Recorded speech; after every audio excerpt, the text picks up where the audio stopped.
start off by telling you the story of the last time my mother ever tried to spank me. I remember it vividly. I was in the hallway. We lived in Portland, Oregon at the time, and she was coming at me with the spanking utensil, which I think was a paint stick or a paddle or something like that at the time. And she was coming, and I said, Mom, hold on. We can talk about this. Let us reason together. And she's like, it's too late for that.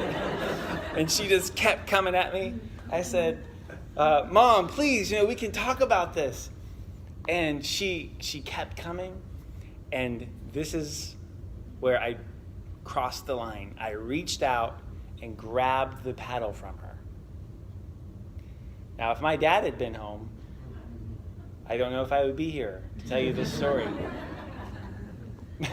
But I was at least as big as her because I was probably 12 or 13 years old, and my mom's not very big.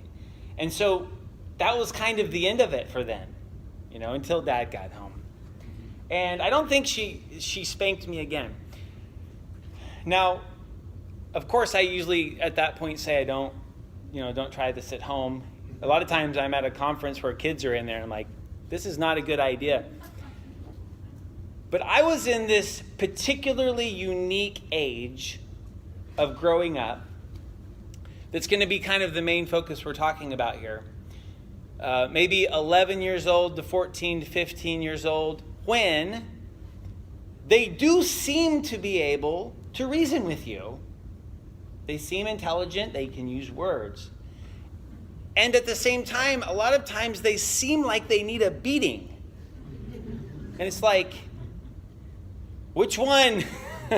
Now, they're too old to spank, right? I would say that. I would say when they're this old, you should be way done with that. It's just too old for that. So if there is discipline, there should be something else going on. But sometimes they still need some kind of external motivation, right? To get them on the right track. So what are we going to do in this very difficult, I would say confusing time, when it seems like we should be talking to them and teaching them, but they still need discipline? And we're back and forth and we're having long arguments like with kids, right? And they know how to argue about everything. And we really want them to get to the point where I don't have to make them do what they're supposed to do.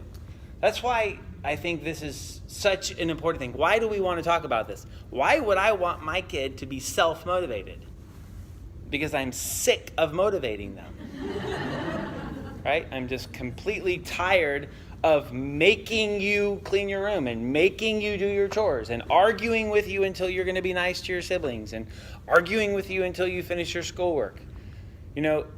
And it's tiring, and that's kind of like she's saying, by 11 o'clock, you're already wiped out because you're having to corral and motivate all these people.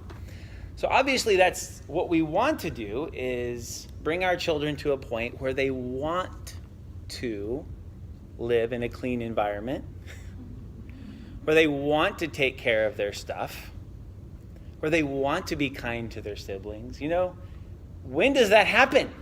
And how, right? And what can we do to facilitate that? That's basically what we're talking about. How can I help my children become self-motivated, right? So we may have to move quickly, but I'm going to share 8 ways to do that.